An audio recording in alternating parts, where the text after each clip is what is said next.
everyone, Mrs. Stone here. Now yesterday we started to read The Twits by Roald Dahl, illustrated by Quentin Blake, and we introduced you to Mr. and Mrs. Twit, which were quite revolting people, weren't they? Mr. Twit's very hairy and Mrs. Twit is very ugly. So we learnt about Mrs. Twit's glass eye yesterday. I think we're going to learn a little bit more about it. The next chapter, and we're on chapter 5 now, is The Glass Eye. You can play a lot of tricks with a glass eye because you can take it out and pop it back in again anytime you like. You can bet your life Mrs. Twit knew all the tricks. One morning she took out her glass eye and dropped it into Mr. Twit's mug of beer when he wasn't looking. Mr. Twit sat there drinking the beer slowly. The froth made a white ring on the hairs around his mouth. He wiped the white froth onto his sleeve and wiped his sleeve on his trousers. "You're plotting something," Mrs. Twit said, keeping her back turned so he wouldn't see that she'd taken out her glass eye. "Whenever you go all quiet like that, I know you very well. You're plotting something." Mrs. Twit was right. Mr. Twit was plotting away like mad. He was trying to think up a really nasty trick he could play on his wife that day. "You'd better be careful," Mrs. Twit said, "because when I see you starting to plot, I watch you like a wombat." "Oh, do shut up, you old bag," Mr. Twit said. He went on drinking his beer and his evil mind kept working away on the latest horrid trick he was going to play on the old woman. Suddenly, as Mr. Twit tipped the last drop of beer down his throat, he caught sight of Mrs. Twit's awful glass eye staring up at him from the bottom of the mug. It made him jump. "I told you I was watching you!" Mrs. Twit cackled. "I've got eyes everywhere, so you better be careful." I think you see a little picture there of Mr. Twit jumping out of his skin and the glass eye at the bottom of his beer mug. Next chapter, The Frog. To pay her back for the glass eye in his beer, Mr. Twit decided he would put a frog in Mrs. Twit's bed. He caught a big one down by the pond and carried it back secretly in a box. That night, when Mrs. Twit was in the bathroom getting ready for bed, Mr. Twit slipped the frog between her sheets. Then he got into his own bed and waited for the fun to begin. Mrs. Twit came back and climbed into her bed and put out the light. She lay there in the dark, scratching her tummy. Her tummy was itchy. Dirty old hags like her always have itchy tummies. Then, all at once, she felt something cold and slimy crawling over her feet. She screamed, "Ah!" "What's the matter with you?" Mr. Twit said. "Help!" screamed Mrs. Twit, bouncing about. "There's something in my bed." "I'll bet it's that giant skilly wiggler I saw on the front just now," Mr. Twit said. "That what?" screamed Mrs. Twit. "I tried to kill it, but it got away," Mr. Twit said. "It's got teeth like screwdrivers." "Help!" screamed Mrs. Twit. "Save me! It's all over my feet." "I'll bite off your toes," said Mr. Twit. Mrs. Twit fainted.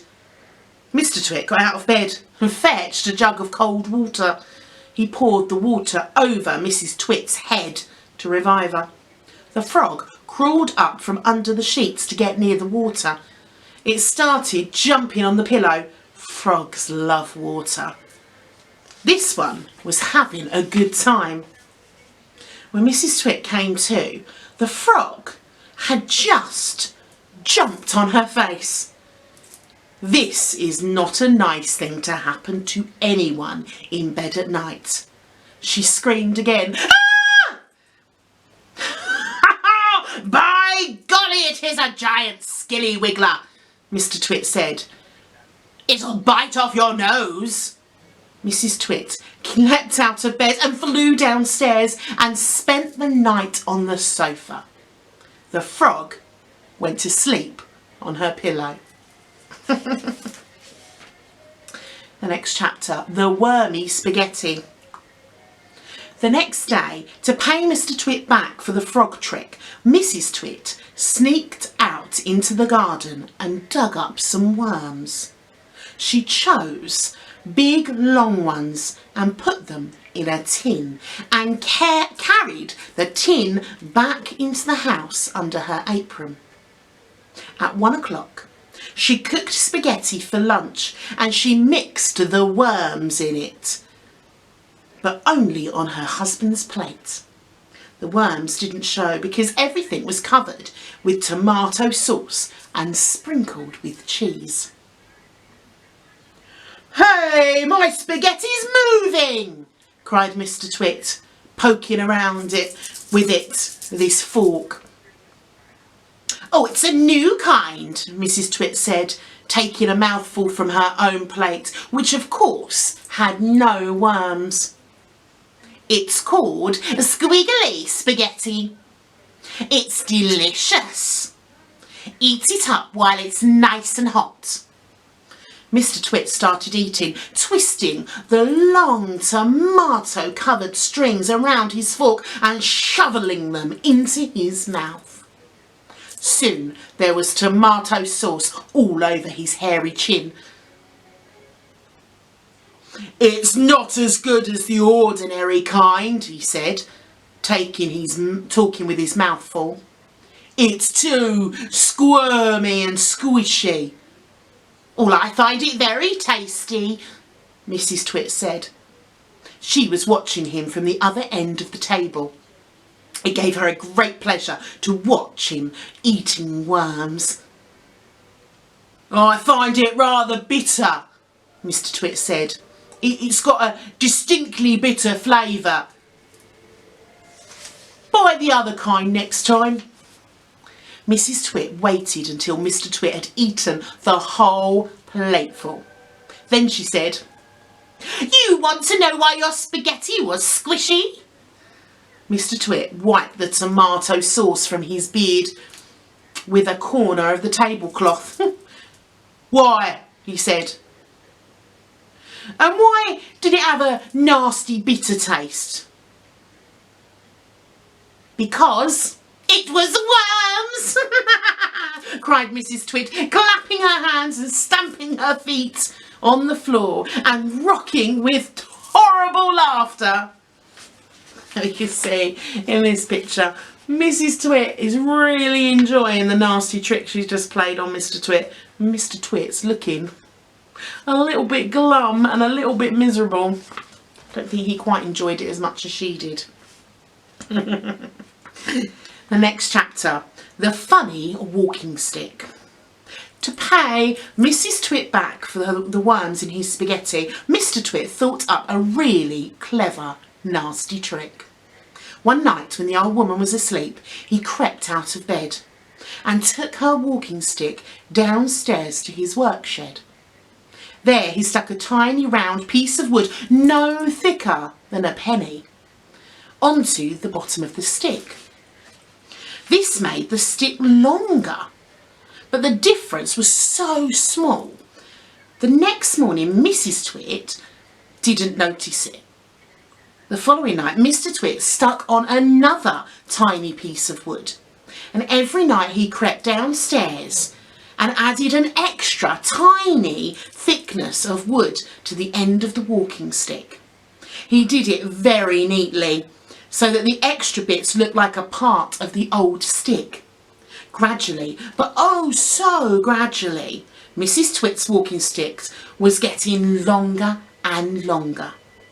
Now, when something is growing very slowly, it is almost impossible to notice it happening.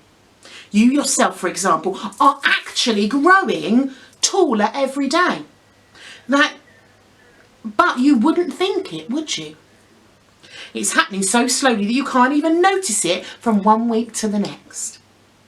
It was the same with Mrs. Twit's walking stick.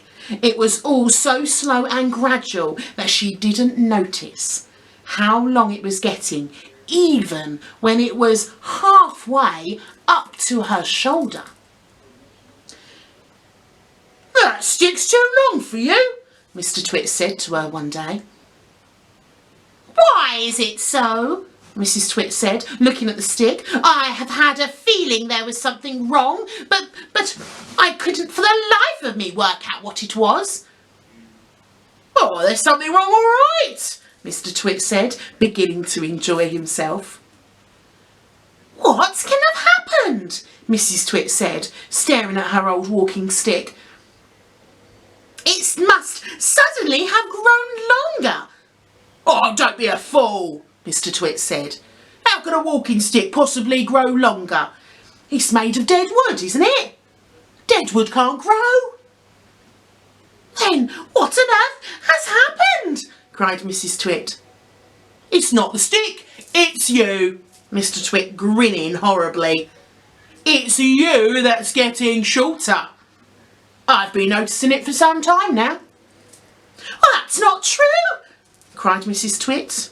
"You're shrinking, woman," cried Mr. Twit. "It's impossible,"